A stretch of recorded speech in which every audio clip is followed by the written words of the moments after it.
Here I am, climbing up, feeling great, getting love. Here I go, risk it all, be worth it now, and that's for sure. Watch me as I Rocketeer. All right, episode 26 of Fight Talk Down Under is brought to you by CMBT. Go to cmbt.com.au for all your protein powders, protein bars, pre-workout, all that good nutrition stuff. We all love CMBT, big supporters of Aussie MMA, so go to cmbt.com.au and give them some love. We're also brought to you by Nutcare. Now, recent research has shown that in 2022, most women prefer men who are groomed downstairs. So, try Bare Nuts hair removal cream and join the grooming revolution. Go to nutcare.com.au. Use the promo code FIGHTNEWS for 10% off at the checkout. That's nutcare.com.au, promo code FIGHTNEWS. All right, now welcome everyone. Of course, I'm Dan Meehan from Fight News Australia, and I'm here with my co-host, Lockjaw Justin Van Heerden. How are you, mate? Good. We're back again, another episode. So every time we get in here and we record an episode, I'm just blown away by the fact that we're still here and we're still recording episodes. Like, it's just every time. It's so cool. Absolutely. Yep, same here. We're still here, and we're not going anywhere either. 26 and 26 and counting now. Now, this week we've got a fair bit to cover off. We've got, we're going to cover off UFC 278. Of course, we've got Tyson Pedro in action. There's also some other big name fights there. Got Eternal 68 coming up this weekend as well, so we'll get stuck into that. But before we do, I was going to talk to you about this off air actually, but I've heard a bit of talk around the water cooler that perhaps your opponent for Eternal 70, Jack Jenkins, might be off to Disneyland. And not defending his title at Eternal 70. Can you confirm or deny? Fuck. Yeah, on my end, I haven't heard anything, but shit. If that's the case, then I mean, fuck yeah, that'd be pretty. I'll be happy for the guy, but I'll be pretty bummed because I've been looking forward to this fight, and this has been coming for a long time. But no, I haven't heard anything yet. I guess I have to have a conversation with Joe in the morning and find out what the go is. Well, this is awkward. I thought I was just going to put you on the spot, and we might have sort of broken something on the podcast. But we're going to have to confirm that one. We might even have to pause this podcast. You might have to get on the phone. But that's bit of talk around the water cooler there, so we'll to be confirmed, but there might be some news in episode 27, so stay tuned to Fight Talk Down Under for the conclusion to this conversation. But that's there we not go. How I saw this podcast starting. Nope, that's I had high hopes for that question, and so there we go. Right.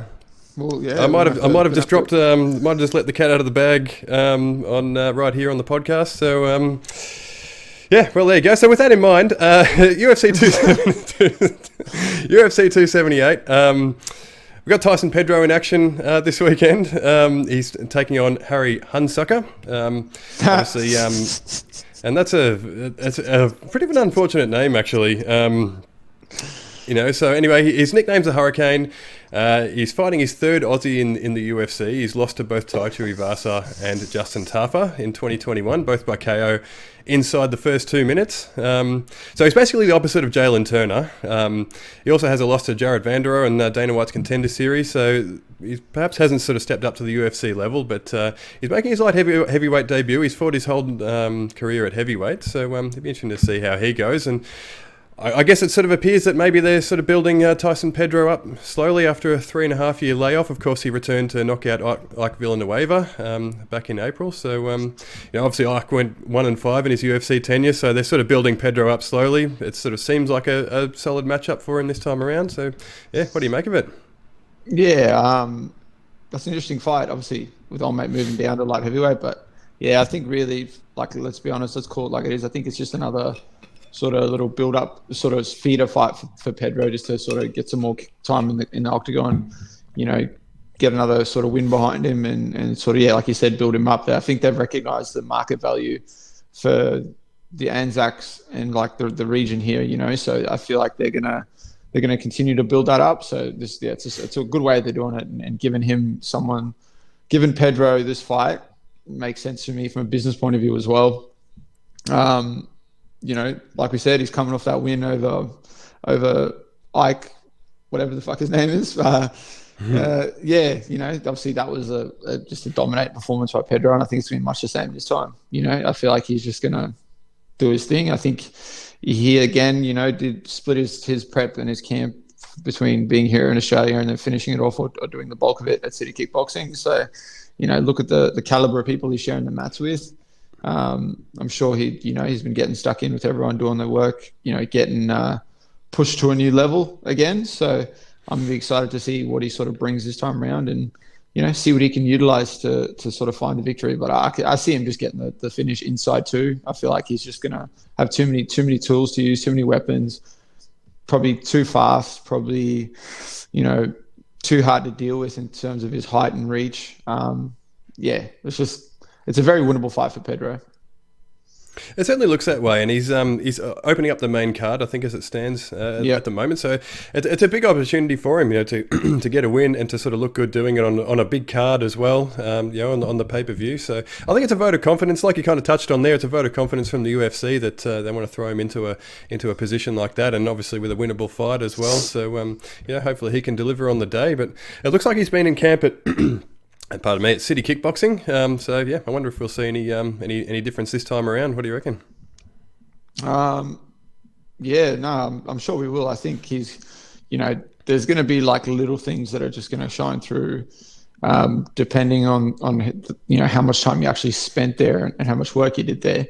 Obviously, if you were there for like a week of your camp, you can't expect someone to come out and show all these crazy new things. But if you're doing like the bulk of your prep there and the bulk of your camp there, and you've got like people like Eugene, you know, sort of guiding the ship, and you're sharing the mats with guys like Carlos Ulberg, you know, Shane Young, Dan Hooker, Adesanya, people like that. You're gonna make these sort of improvements. You're gonna find these new weapons to utilize, and you know, obviously defensively, you're gonna be better as well. You know, can't imagine you wouldn't get better in that area as well, considering the talent in the room, the people that you're sharing the mats with. So I'm excited, and Pedro seems to have a new confidence about him after coming back from being away. Seems like he's got a bit of sort of confidence, bit of swagger about him. You know, and that's what he seems happy. That's dangerous. A guy that seems happy and content, and you're just thankful to be back doing what he loves to do. That's a dangerous man. So I feel like he's going to go out there and get another finish. Absolutely, that is a huge thing, actually, isn't it? Like a guy like Pedro, he's obviously got all the tools. We've seen that, you know, he has all the talent, but he's a guy who's had his injury problems, and you know, with that sort of comes, you know, the doubts of whether you can sort of, you know, still do it, or you know, the confidence takes a hit. But yeah, he seems to be in a good place at the moment. So that is, that is a dangerous man to come up against. Yeah, and I think like this fight is going to sort of lay another sort of pathway down for him, and we're going to find out, you know, just how much you, based on the, you know, if he goes out there and finishes this guy in round one, that's automatically going to, and you know, he opens up the main card in a big way like that, that's going to sort of show you that the UFC, you know, is pretty set on the pathway they have ahead for him, and they want to sort of build him up and see him do well, because they could have just thrown him straight back to the Wolves, but they're choosing not to do that. Absolutely, yeah. It's kind of it's an interesting watch, and you know, I guess we'll see what happens. Hopefully, he wins impressively, and obviously that sort of endears him to the kind of the more mainstream sort of fans that watch the pay-per-views and whatnot. So then, as he becomes a more recognisable face, yeah, obviously, if he does win this one emphatically, like he did his last fight, then yeah, he's going to be due for a stiffer test next time, and people are going to be wanting to tune in and watch it. So yeah, hopefully he can deliver the goods on the weekend. But yeah, it's a big card. Also, I'm struggling to concentrate here. I've just crushed your dreams at the start of the podcast. Yeah, we're trying to talk about the UFC. I'm like, all right, let's focus on the task at hand. We're professionals, so put that aside. But I won't lie, if that's legit, then that like, I can't help but be in two minds about it. I'm gonna be happy for the dude, because like I've always said, from like, you know, it's warranted. He's done the work, and I think he's earned his spot. But fuck, I wanted that fight. Yeah, it might not be true. It might be bad information, but I guess we'll soon find out. That's going to be even more awkward. And then I'm like, hey Joe, I heard he's out of the fight, and then They're like, fuck you talking about? Like, oh, damn. Yeah, like there's nothing worse. A journalist would be a strong word to describe what I am really in this in this space. But for a journalist, you get these scoops and you want to sort of spew them everywhere and sort of be the sort of drop it and everything like that. But this one might blow up in my face here. This is we might even have to cut that out. That's that could be pretty embarrassing. But anyway, that's Also on the card, UFC 278, of course. Jose Aldo's taking on Merab Dvalishvili. It's kind of a bit of I guess it could be a title eliminator on paper. Obviously Aldo's on a bit of a roll. He's won his last three over Chito Vera, Pedro Munoz, and I think Rob Font was the most recent one. Yeah. Since I think he challenged Petr Yan for the title before that, so he's won three on the bounce. Then he'd be looking to get back into a title fight. And we know that Jose Aldo, being a sort of a long-term former champion, he's never far away from a title fight. So you would think with up against a guy like Dvalishvili who's won 7 straight. That could possibly put him right in the conversation. And obviously, Jose Aldo is the ultimate gatekeeper, right? You beat Jose Aldo, and you're probably fighting for a title. So there's some there's a lot on the line. So yeah, what do you reckon? Yeah, it should be a good matchup. I think it's still hard to sort of forget. It's easy to forget still. Aldo's only like 32, 33 or some shit, isn't he? He's only like 35. Yeah. 35. Yeah, okay, yeah. That's a bit older than I thought. But yeah, point is the dude's out here still getting after it. But like you said, he's coming with 3 wins. But Merab's a tough matchup, man. That dude can wrestle and grapple his ass off. So, it's going to be interesting to see how this plays out. Obviously, if anything, like you said, there's high stakes. There's a potential title shot at stake. It's a weird sort of fight it's more of an opportunity for Aldo to get a title shot and to sort of progress forward an opportunity like that than it is for Merab because his teammate holds the belt. So, him beating Aldo doesn't mean like that he's going to be fighting for a title in his next one. So unless, Dillashaw goes out there and chins his teammate, or Aljo beats Dillashaw and decides to move up to a featherweight, or I don't fucking know what he's been saying stuff like that. But so obviously it's still a high stakes sort of fight. We got some top tier talent getting out there and competing, and for my part, it looks like outside of the Petr Yan fight, Aldo's just been killing it. He's been dominating. He's just looks amazing. Like the Munoz fight, he just looked incredible. He brought the leg kicks back. Like the dude's just been killing it. So so it's not an easy matchup for either guy, but it's probably more winnable for Aldo than it is for Merab, because Aldo's pretty hard to take down. He's pretty hard to hold down. That was something that people struggled with, like people like Chad Mendes and shit struggled to do at featherweight. So at bantamweight, I can only imagine it's going to be even harder to do that. Do I think that Merab's striking is something where he could hang with Aldo? Nah. Like I think he's reasonably competent in that area, but it's Jose fucking Aldo, man, and the dude's like all fast twitch. So I just think like if Merab can't take him down, it's going to be a long night, and even then it's still I think there's more ways to victory for Aldo than there is for Merab. Yeah, I think that was going to be the sort of the next question I was going to put to you. Like, obviously we know that Merab's grappling is the sort of the ace up his sleeve there, but when have we ever really seen Jose Aldo get taken down emphatically? It doesn't really happen very often, so he's going to have to do something that really others haven't sort of managed to do so far. But Aldo at 35, he just shows that he's still got it. Like you say, he's brought back the leg kicks. It's kind of a throwback to the old days, and he's still as fast as ever. Like he possibly looks even faster at bantamweight than he sort of did in his last few fights at featherweight. So he's kind of still adding to his game. Normally speed's the first thing that leaves a fighter, but he still seems to carry it. So he's probably going to be the favourite. And if he comes out in this fight, and I don't know if people notice that, but the kicks, like the leg kicks that Aldo has, that kind of, he took that one away for a couple of fights. Like he wasn't using it and wasn't utilizing that weapon. And don't know why, don't know what that is. Don't know if it was just could be because of all the leg injuries we've seen in MMA. It could be a bunch of factors, but like I said, he was throwing kicks again in that Pedro fight, and fuck man, like he lit him up. So, that's one dude you don't want to give, you don't want to be kicked by. Like if you see him leaked, like if we can all take a trip down memory lane on UFC Fight Pass, just go fire it up, watch his fight in the WEC against Uriah Faber, and you'll see what that dude just kicks can do to your leg. The dude's a monster. So, yeah, I still think it's a very winnable fight for Aldo. It's he's still out here competing at the top, and look at the weekend just gone. We saw Dominic Cruz fight Cheeto, and obviously he got caught with a head kick and got put away, but before up until that point, Cruz was doing work. So it just shows you, man, there's these guys that are just special to a point where they're on the older end now, and they're sort of, you think that some of these skills and abilities would be diminishing, but like you said, the speed's still there. The fight IQ is obviously going to be very high. The experience is going to be very high, but the speeds are going to be the factor in this one, I think. Yeah, absolutely. It certainly looks that way. And speaking of sort of older fighters, and I guess the question mark is whether he's still got it, but obviously Luke Rockhold's in the, is getting back in the octagon after, there's been a lot of talk, about Rockhold coming back. He's taking on Paulo Costa, which is obviously a rough matchup to come back to.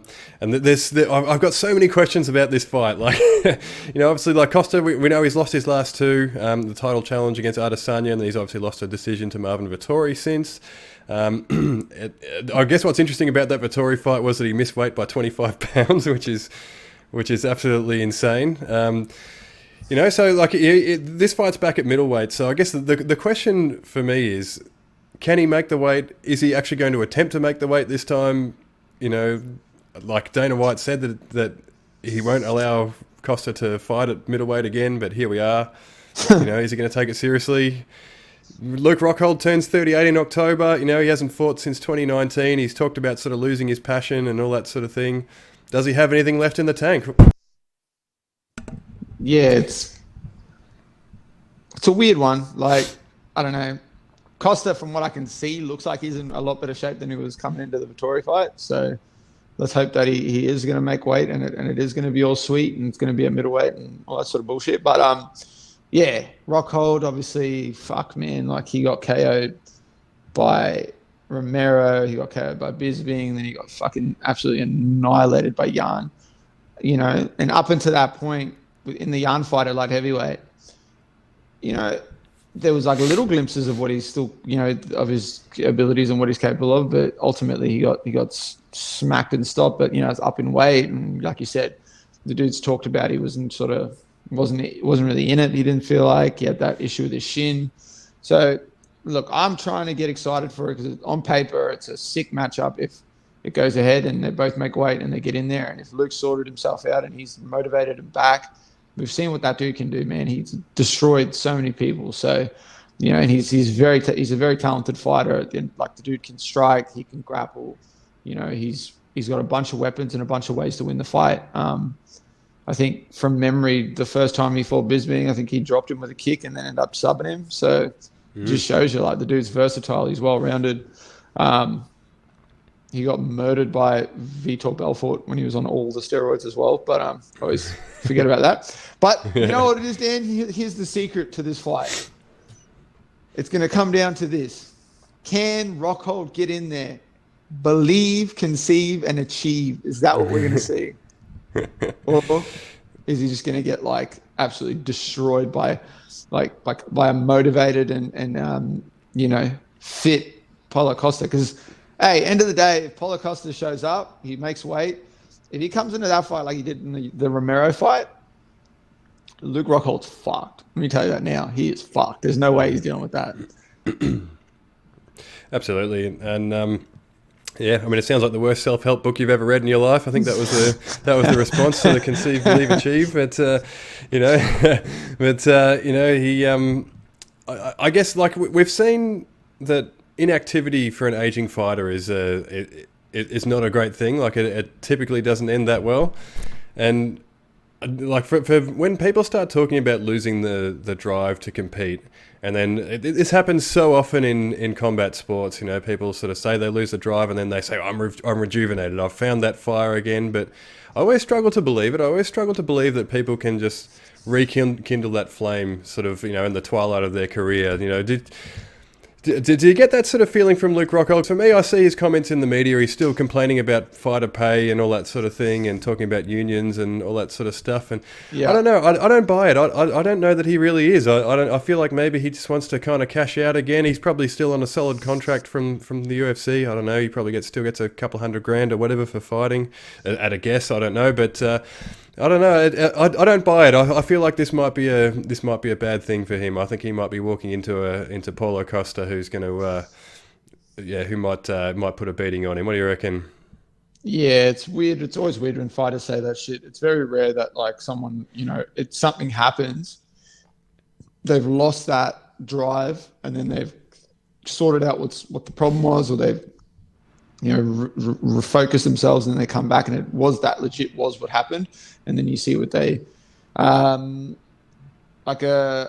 know, I guess fighters and athletes and that get burnt out, and then they do find that themselves again. They do find that passion. They do find that drive, and they come back and perform. It does happen. It's not impossible. Like Amanda Nunes, great example. You know, that last fight, the first fight with Juliana, she was like, she said wasn't happy with her team. She wasn't feeling it. She just, you know, couldn't spar. Like, she had a bunch of stuff going on. And then she comes back this time. She's motivated. She's on point, goes out there and puts on like an incredible performance. So, you know, it could happen, but am I like confident that it will? Probably not. And, you know, I have something for this. I have an actual thing to back this up. First off, quick question. Is this the best looking middleweight fight we've ever watched? Like, it could be. It could be. We'd have to go to the record books for that, but it could well be. Because, you know, there's some handsome dudes about to fight this weekend, so I'm sure the ladies are going to appreciate it. But yeah, that's another thing. Like, Luke Rockhold's like a fucking model. Like, you got a thing with Ralph Lauren, I'm pretty sure. So, you know, like, what are you doing coming back to fighting, man? Just go take pictures, advertise some products, just go look good and get paid. Like, what the fuck are you doing, man? Like, the point of, like, you know, he's one of those rare people that you're a world champion. You won the world title. You were the middleweight champion. Like, no one could take that away from you. You know how many people get into this sport, don't even get into the fucking top 15, and then people who do get into the top 15 don't end up fighting for a belt, and then people that do fight for a belt don't end up getting a belt. This dude is like one of those rare people that became a world champion in the sport. So, like, it's not like he's going to, from my opinion, he shouldn't have any regrets if he leaves this sport, or if he just, like, I don't know why you're coming back. Just go be a model, make money, keep it chill. Like, the point of this sport, or the point of when you approach this sport, is get in, try and achieve what you want to achieve, but do it in a way. Conceive it first, of course. Exactly. You got to conceive it first, and then set yourself up for after fighting. Fighting isn't going to be the thing that you're going to do from now, you know, till you're like 65 years old. So, like, you know, this dude's got those things already sort of set up for himself. But, you know, like you said, he's complaining about fighter pay and all this sort of stuff, and talking about all these things. It's like, all that stuff's just red flags, just alarm bells going off. You know, it's just like maybe they're, like you said, they just offered him a decent amount of coin for, or on his contract still a decent amount of sort of coin for him to take this fight. Yeah, who knows? He's in a pretty good spot. If he comes out here and smashes Costa, like, that's a pretty good sort of thing to get in, and, you know, could put him on the short list, because he'd be fresh blood for someone like Adesanya. You know, Adesanya's fighting Pereira. He goes out and beats him. You look at the rest of the division, you know, it's not, what's he going to fight Vittori for a third time, or is he going to, you know, it might set Luke up nicely to take a fight, you know, to be able to slot in there and get a title fight, and then he might want to just do that and go off through the sunset, whether he wins or loses. Yeah, I guess it'd put him right back in the mix again, just like Jose Aldo. You know, he's a former champion, so he's never far away from a title fight. And, you know, look, I'd love to think that you know, Luke Rockhold's going to turn back the clock, and you know, we could have, you know, a revitalized Luke Rockhold in the title mix. I don't really, like I said, I don't really buy it, but I would love to see him, you know, come out and put on a spectacular performance, and, you know, because that's a brilliant matchup. Like, someone like Adesanya up against Luke Rockhold, if he can sort of turn back the clock, that's stylistically, that's if he came in and he was able to perform to the level that we've seen him perform to in the past, like when he was a champion, if that Luke Rockhold shows up and you got to match up with someone like Adesanya, do I think he beats Adesanya? No, but fuck, that'd be like a technical fight. That'd be like just a beautiful fight to watch. Absolutely. And so I just doubled up the absolutely there. So if we're doing the Fight Talk Down Under drinking game, that's like 12 drinks for people. People are just drunk now. Like they're not surviving. They're done. Yeah. This is the problem, and it's one of those things that just falls out of my mouth. I just say absolutely at the end, at the end of every sort of spiel that you give, and even in the back of my mind, I'm like, don't say it. Damn it. This has happened. Yeah. It just. It does. But anyway, moving on. Obviously, the main event, Kamaru Usman is defending the title finally against Leon Edwards. Leon Edwards has obviously had to bide his time, but he's won, I think, 9 in a row now, plus a no contest. So he hasn't fought since his win over Nate Diaz about a year or so ago, and obviously, Usman is 15-0, I think, in the UFC. Pretty much unblemished. So, his last 5, he had 2 wins over Covington, 2 wins over Masvidal, and a win over Gilbert Burns as well. So, he's fought some solid competition there. But Leon Edwards is, like we've talked about, fresh blood. Leon Edwards is, sort of, I guess they have fought before, but, he's a fresh challenger this time around. So, how do you view the matchup? Too interesting to see how this plays out. It's going to be interesting to see how both guys approach this, because they fought each other before. They know what each other feels like. They've obviously grown and developed since then. Lots happened. Kamaru's the champ, works with Whitman now. Leon looks just gone from strength to strength, just on this big win streak. The dude's just been stitched up so many times. Like, he probably should have been fighting for a world title already. But did he win against Nate Diaz? I don't know. What's the end of the fight? No, he won. He clearly won. He did, but he nearly didn't. Yeah. If Nate felt like ending that fight, I'm sure he could have. But it'd be a good matchup. Obviously, Kamaru's got a bit of a love for the striking side of things now. He's gotten a taste of that a little bit and wants to sort of showcase his well-rounded game.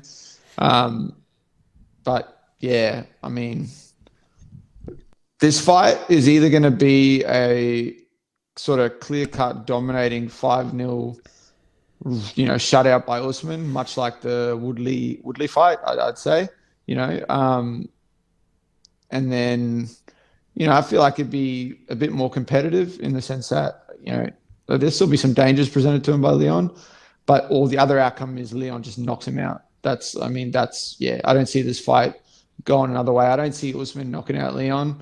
I don't see Usman submitting Leon. I see him either just dominating him completely or, Leon getting a knockout. It's either, if it goes to a decision, it's going to be a dominant decision win to Kamaru. If it doesn't make the judges' scorecards, it's going to be because Leon Edwards knocked him the fuck out. So, it's a weird one. Sort of, do I care? It's one of those fights. It's like, do I care if either do I have like a preference on who I would like to see win or lose? Whatever. Like, not really. It's I like Leon Edwards, and I think he's done so much to get himself to this point and fight for this world title, and it'd just be a crazy way to cap off that story and that journey, coming from the life that he's sort of early on come from. I got some people that grew up around the same area with as him in Birmingham and stuff like that, and the guy's had a pretty sort of hectic life. He's been surrounded by the gang culture and all that sort of shit. So for him to sort of be where he's at now, it'd be hectic to see him win a world title. But then also, Kamaru Usman's just one of those shining beacons now of what everyone's chasing. You want to sort of get to that level. You want to attain that sort of stuff. It's like him and Volk are sort of interchangeable at the moment when it comes to the pound for pound thing. And they're showing you like that's the absolute top level of what you can achieve to be and get out of the sport.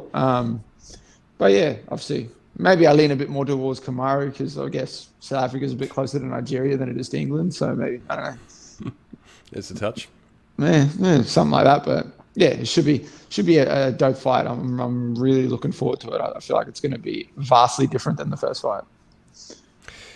And I guess my question is, when I look at this matchup, I think Leon Edwards is a brilliant fighter. He's well-rounded, all that sort of stuff. But I don't know. What do you think that does he bring anything to the table that, like, does he do anything better than Kamaru Usman? Does he bring anything to the table that Kamaru Usman perhaps hasn't seen before? What do you reckon? I don't think he brings anything that he hasn't seen. Is there an area where he's distinctly better than Usman? I think it's striking. Like, his striking's going to be better than is still. I'd say it still sort of leans to him, and that there's the advantage on the feet. But Usman's obviously improved and developed a lot in that area, and he showcased that. And, he's one of those. He's a big, powerful dude. Like we talk about all the time. Don't know how that dude makes 170, but obviously if he lands, he's got the ability to shut the lights out. But I just think Leon's a bit more crisp when it comes to the striking, comes to the distance management and stuff like that. So we'll see. And there's a few others. He's definitely got a better nutritionist. I'll tell you that. Leon works with Geordie, so he's got a heaps better nutritionist. But we'll see. We'll see what happens. But like Kamaru Usman, distinctly better wrestler, massive leaps ahead in the wrestling. It's not one of those. You can't do a 8-week, 10-week, 12-week camp and think that you're going to prepare for the wrestling level of wrestling and just the power and size of the guy. And we've seen it. Like he's just so powerful. He's just so like he just consumes people's energy and then just takes them down, just slowly but surely, just breaks them down. And I don't know. Is Leon going to be able to cope with that? It's a tough task. It's a tougher task for Leon to cope with that than it is for Usman to cope with the weapons and the threats on the stand-up side of things. He's got that wrestling in his back pocket, right? And that's like, I kind of look at this and knowing that he's sort of got that wrestling advantage. Obviously, again, the physicality and he's got cardio for days. We know that with Kamaru Usman. So I don't know. I just when I look at this matchup, I don't really see how Leon wins it. To be honest, I think Usman is at least going to be competitive standing up, and then sort of with the the other advantages that he has. It's I think it seems like it should be a winnable matchup for him. But it's going to be fun to watch as long as it lasts. Yeah, 100%. I think, and that's something that I think people forget a lot of the time. Like, it's obviously the game that is MMA has evolved so much, and like you got to be working in all areas and improving and be well rounded. But there are people that still approach it that way, where they're like, okay, I'm fighting a wrestler, so this camp we're going to emphasize on the wrestling a bit more. We've spoken about that, like when Conor was preparing for Khabib and what sort of like DC said about that. He's like, and we've touched on this before. It's like, yeah, you might be able to prepare for option A, option B, option C, but he's got D, E, F, all the way through to Z. He's got all those options and all those things.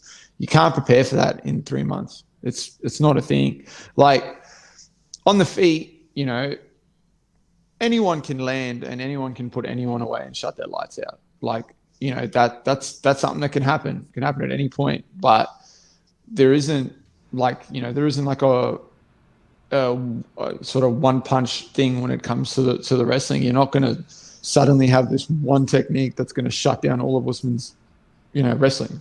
It's not a thing. And even then, if you might stuff the first takedown, but he's just going to keep coming and just keep wailing on you, keep wearing on you, push up against the fence, punch you to the body, stomp on your feet, doing all those little things to get your mind elsewhere, and then he's going to take you down, and then he's going to be on top of you.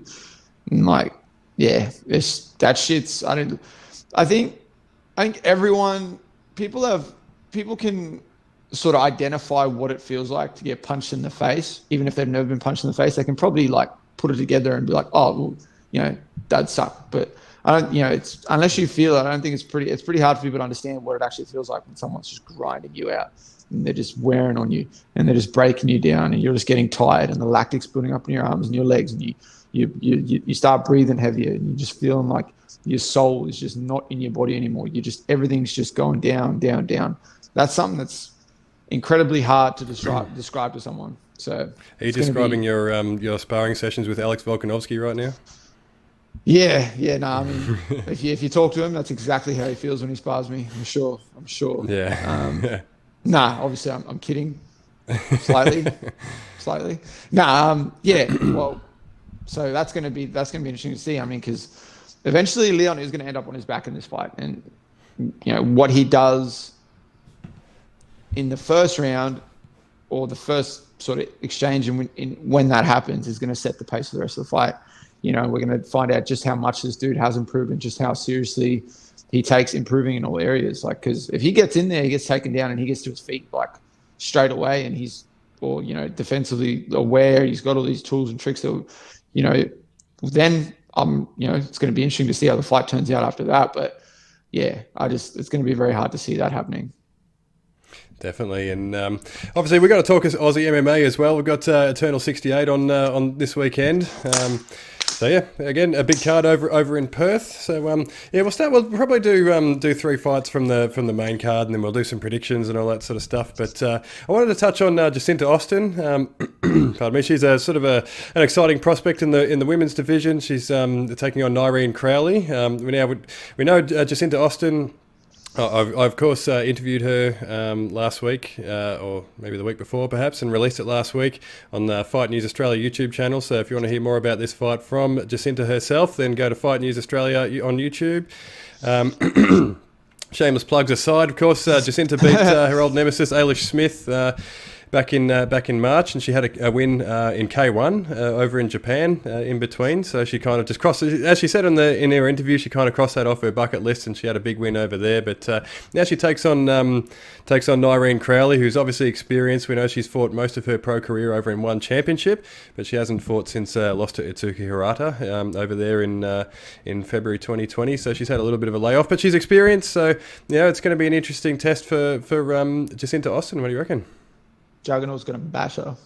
Jacinta's going to go out there and just beat the shit out. Like, it's going to be hectic. She's just going to be violent. She's going to be pressing the action. She's going to just, be competent in the, on the feet, in the wrestling, on the grappling. Like, obviously before she went to Korea for the K1 fight, I got to, she came down to freestyle, and I got to see her move around and sort of, I've seen her fight before, and obviously I was, in the building when she fought, in Melbourne on Eternal. I believe she fought Lisa Kiriakou on that one. And just, it was a pretty dominant win for her there. But like, getting to see her sort of move around up close in the gym and stuff like that. She's pretty talented, and I'm excited. She's an exciting prospect to watch. So I feel like it's going to be a great opportunity for her to come out, put a stamp on the fact that she's, one of, or if not the top prospect in the region for her weight. And then, sort of going to be a nice feather to have in your cap that you're fighting someone that has fought, like you said, fought most of their career in one championship in front of 70 billion people, all eyes on them, all that pressure, all that stuff they have to deal with. So it's a good fight for Jacinta, and I feel like she's going to go out there and do work. Yeah, and I think she's 3-0 at the moment. She sort of touched on in our interview that she feels like she might be sort of close to a call up to the big time. She sort of said she obviously hopes to get through Nyreen Crowley this weekend, and then she's kind of hoping to maybe get a fight overseas, and then that might open some doors to a bigger promotion. Do you feel like she's she's kind of on that doorstep? She's got that sort of potential. Yeah, I mean, I feel like. Yeah, if she goes out there and gets the win, then it's certainly gonna set her up quite nicely. I mean, obviously it's not like the talent pool for women's MMA is obviously increased and grown. Since it's sort of they first sort of brought those divisions into the UFC and stuff like that. And obviously, you've got Invicta, and that's always a thing. You've got all these other promotions that are set up now. So I feel like, the talent pool has definitely grown heaps, but it's still smaller than if you sort of compare it to the men's talent pool. So, obviously you get these wins, you keep racking up these wins, you stay undefeated, or you just, do what she's pretty much doing. You're going to be close to getting a call up to a big promotion, a lot sooner than you think. Definitely. And, some other sort of up and coming prospects on the card is, Dom Marfan, who's obviously 1-0 in his career, is taking on Quillan Salkild, who's 1-1. It's a really fun sort of matchup for me. Like, there's a couple of sort of highly rated prospects, and I guess that's the fun thing about the local scene at the moment, is that occasionally you get these matchups where some of these sort of guys that are really highly thought of, they fight early on in their career. And obviously Salkild is coming off a submission over Nico Flessis back in October. Yeah. He squeezed in some Muay Thai fights, I think, in between. Dom Marfan was a 5-1 amateur. He made his pro debut back in May, beating Roy Armistead, who's a tough guy from Geelong down this way. In May. So, what do you make of the matchup? It's an interesting matchup. They did a good job putting this one together. So props to Cam and Ben for getting this sorted. Both guys are. I love watching both guys fight. Obviously, I've formerly based up in sort of Queensland and stuff like that. I got to compete against Dom a bunch of times in jiu-jitsu, like all through when we were both blue belts, we competed against each other. And the dude's talented, man. Like, and he's in a good spot training at Team Compton, and that, he's obviously around the right people. So it seems like he's around the right people, and he's improving and doing the work to sort of round out his entire game. But I can tell you, like, the dude's he's shown it already, but I can tell you firsthand, like, the dude's grappling is, very, very good. When we were, a bunch of times we had a few sort of battles on the mats, and I was always surprised at the level of grappling ability that he sort of had. Fun fact, we were in the state champs in 2018, I believe, and he flying triangled me in a final at the state champs. Still haven't recovered from that. It sucks. But I'm joking. We had, like I said, we had a bunch of dope battles. But that being said, Quinlan's a fucking beast too, man. Like, he's shown he's dangerous everywhere and can just kind of finish fights and do work. So this is it's gonna be interesting to see how how both guys sort of do, and it's going to be interesting to see what happens when the fight hits the mat, and how that that sort of plays out. But like you said, this is one of those rare times where you get to see, like, highly touted people sort of get in there and fight early on in their career. And I'm for sure going to be watching this fight and keen to see who goes out there and performs.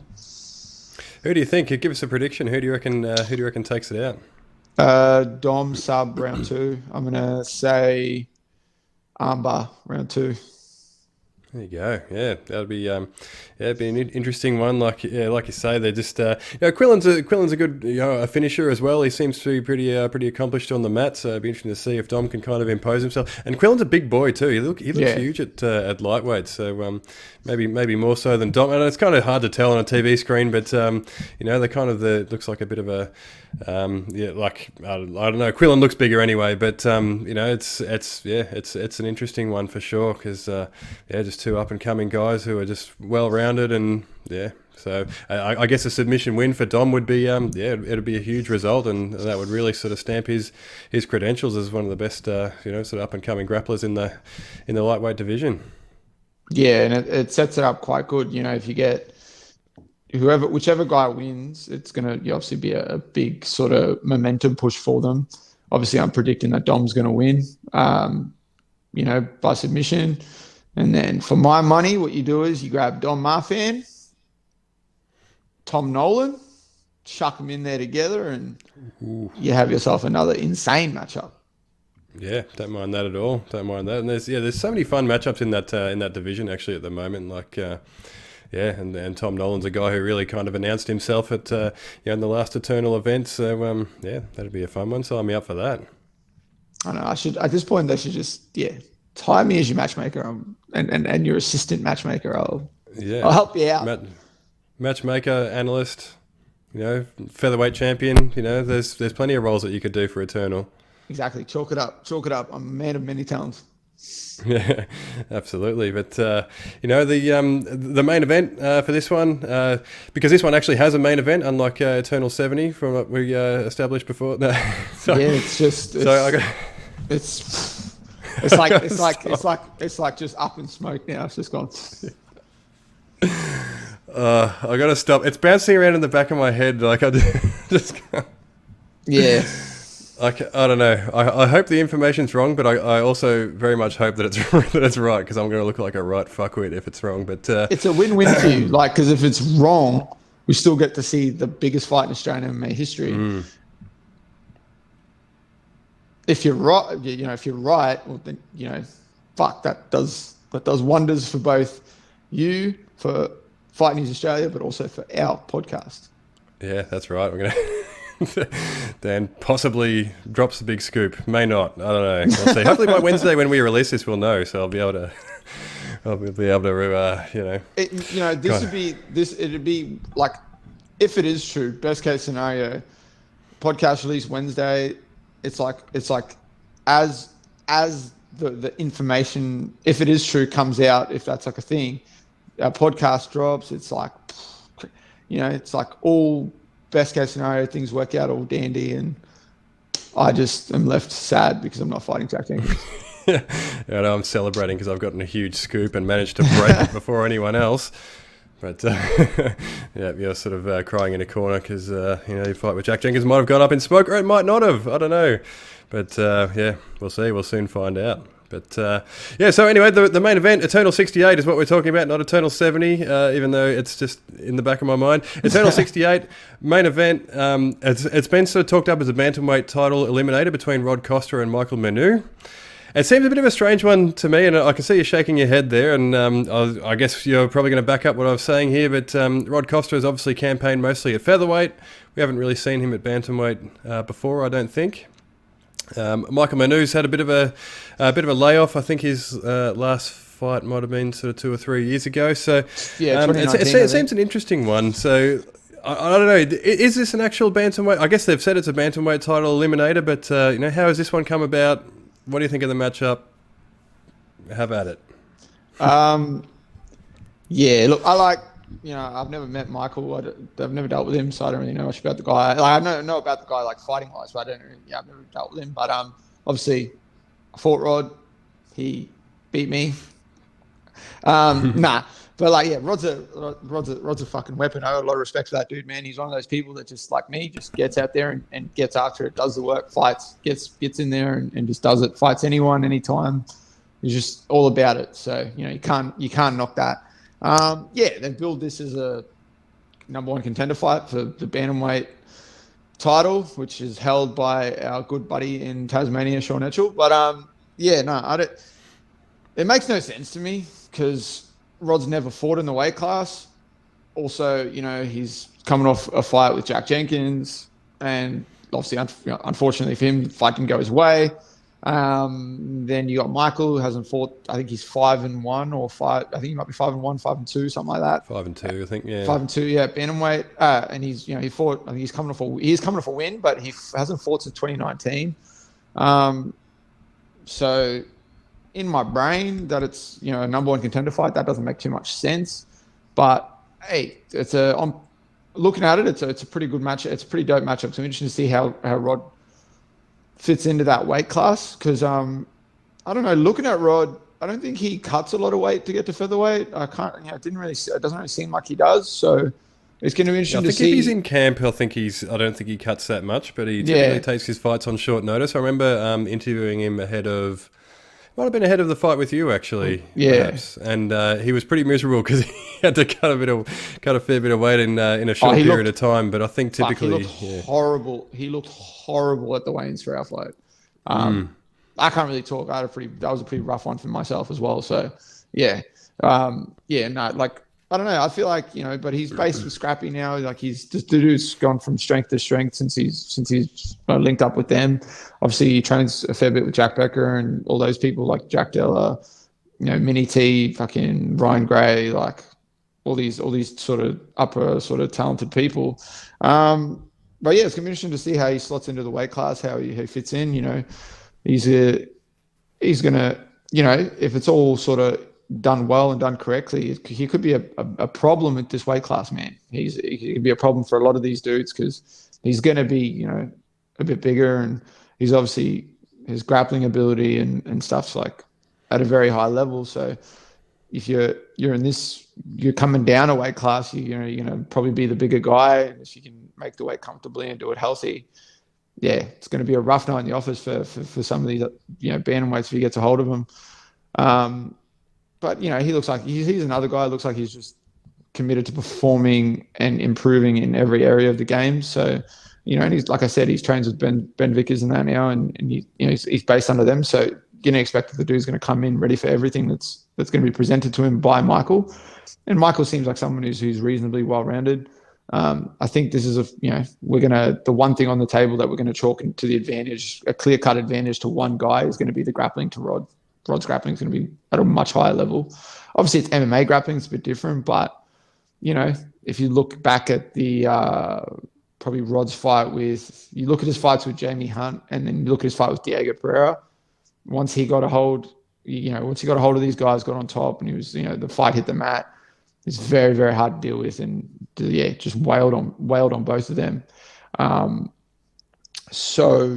guess I'll take a page out of my good buddy Diego's book. It's a classic striker versus grappler matchup.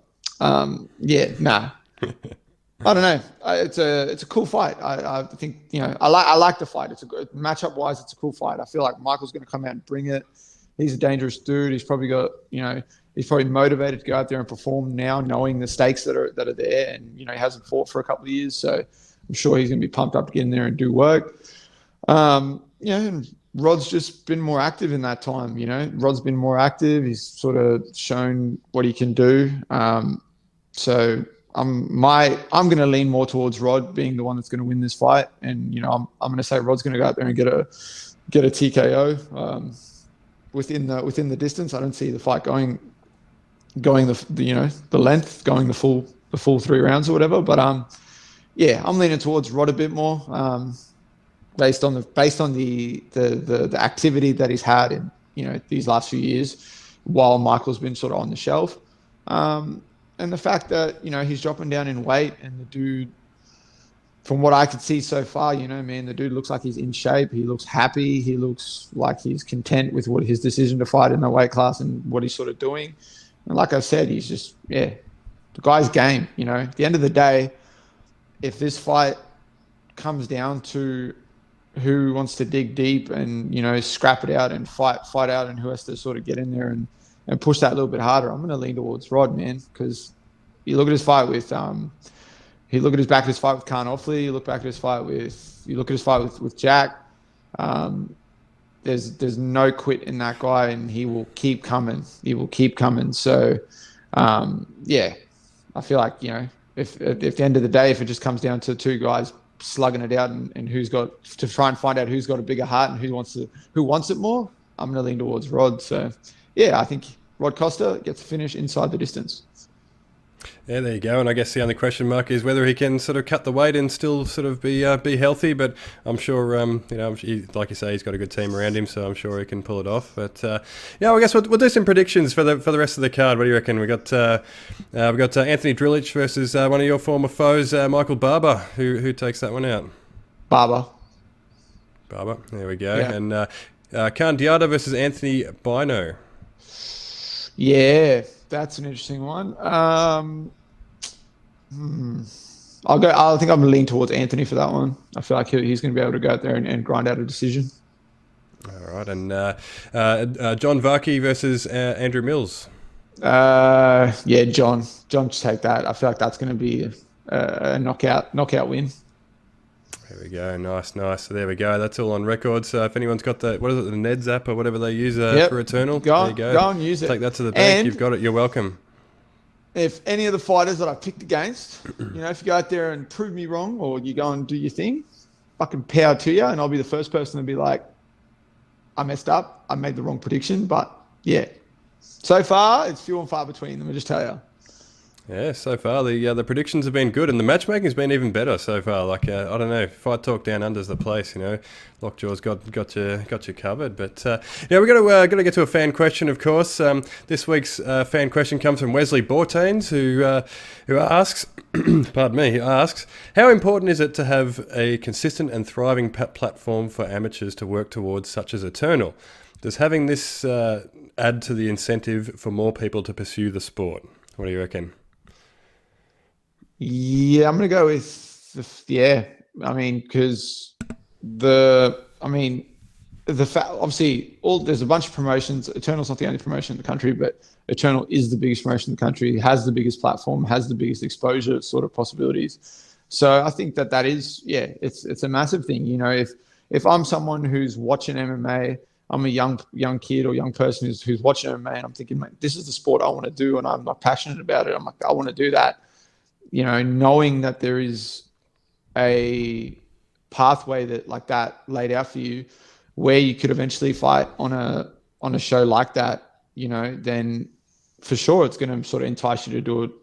You know, take that sort of leap of faith and go, okay, let's actually do this, because you know that you're going to be fighting alongside the other sort of, you know, top amateur prospects in the country, and you know you're going to be on undercards for some of this top, you know, professional talent that's in the country and potential, you know, future stars at a world level. So it's certainly sort of one of those things that I think will help entice people to sort of compete in the sport, and then people that are already competing in the sport continue to do so and sort of push themselves towards the opportunities that they could get out of, you know, stuff like that. So it just comes back to sort of that factor, but also, you know, it's like I keep saying, like the talent pool in the region has risen so much, even at an amateur level, it's just gone crazy. Like you see in some of these amateur fights that we're talking about, where these people are just composed, they look like seasoned pros, and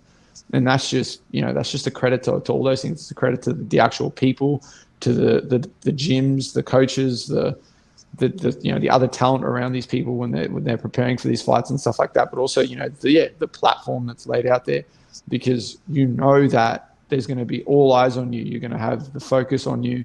There's, you know, the lights are going to be bright. The stage is going to be massive. So it's going to allow you to sort of thrive. And you know, why not? Why would you not want to sort of aspire to get to that point? For sure. And I think, you know, it is important to have, I guess, like a sort of a flagship promotion like Eternal. From where I sit anyway, like Eternal's kind of grown to be the biggest promotion, I think, in Australia at this point. They're putting on shows, and the question did drop the word sort of consistent as well, consistent and thriving. And I think Eternal is both of those things. They're putting shows on consistently, and they've sort of proven to be a sort of, I guess, a clear pathway to the big promotions. You know, you're on UFC Fight Pass. There's plenty of eyeballs there. That sort of thing is important. I think it's, you know, the hope is, and I think we kind of touched on this before, that the Eternal will sort of grow into like the KSW of this region, sort of like the biggest promotion in this kind of region, in sort of Australasia sort of kind of area, and you know, hopefully it does sort of grow into that. But you know, until then, it's kind of important, because I think in days gone by, there's probably been some great fighters that could have fought in the UFC that have just no one ever knew about, sort of in this region. You know, they're just fighting on sort of small promotions in front of 26 people. You know, it's kind of hard to kind of envisage how you're going to get to the big leagues when there's kind of only small promotions on offer. Not that the other promotions here in Australia are small. There's some great promotions like Hex and those sorts of things around, but having a sort of a flagship promotion like that, like Wesley sort of touches on in the question there, it gives people incentive. It gives people something to work towards. You know, there's this big show that's on UFC Fight Pass. People are watching it. You know, the UFC obviously scouts from these kinds of shows. You know, so I think it does. I think it helps the sort of, you know, the pathway for fighters, and I think it you know, it helps people to who might be considering this as a career path to see a pathway. That's what you need. You know, you need to sort of have something to work towards, don't you? Because this is you know firsthand, this sport is a grind, and you know, most people are going and getting paid, you know, I don't know, $500 or $1,000 or whatever it is to fight in sort of local promotions. So, you know, you need to sort of know where you're going. Otherwise, you know, it's a lot of work for very little reward in the short term. And I think Eternal kind of provides that sort of that beacon of hope. What do you reckon? Yeah, I think a lot of people back in, you know, even when I sort of went pro early, you know, in 2017 when I went pro, and back then and stuff like that, there's a bunch of people that were fighting that aren't fighting anymore, that burnt out based on the fact that they didn't have the motivation or the thing to aspire to, or the pathway to aspire to, just didn't feel like it was there. I guess in a sense I could probably see that, but yeah, obviously now, if I was, like I said, if I'm an amateur now and I'm fighting and I'm about to go pro, I would be, my focus and intent would be to do that on Eternal and to keep fighting for Eternal as much as I can. Because, it's not even like obviously I like Cam and Ben, a fair bit. I have a great relationship with both of them. But like, just putting that aside, just looking at it objectively, it's where you should be fighting if you're in this region. If you want to be giving yourself the best opportunity to go out there and perform, and you want to showcase your abilities in front of the most people and on an incredible sort of well put together event with where the stage is the biggest it's going to be, like I keep saying, it's the way to do it. So I fight. It's a no-brainer to me.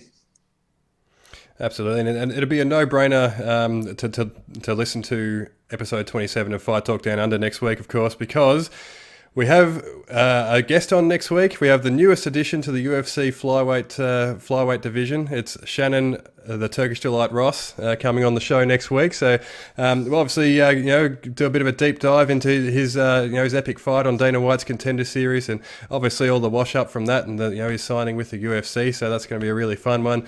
We'll touch on Eternal 68 and sort of whatever goes down this weekend, and obviously Tyson Pedro's fight as well. But until then, let us know if you have any questions for Shannon Ross.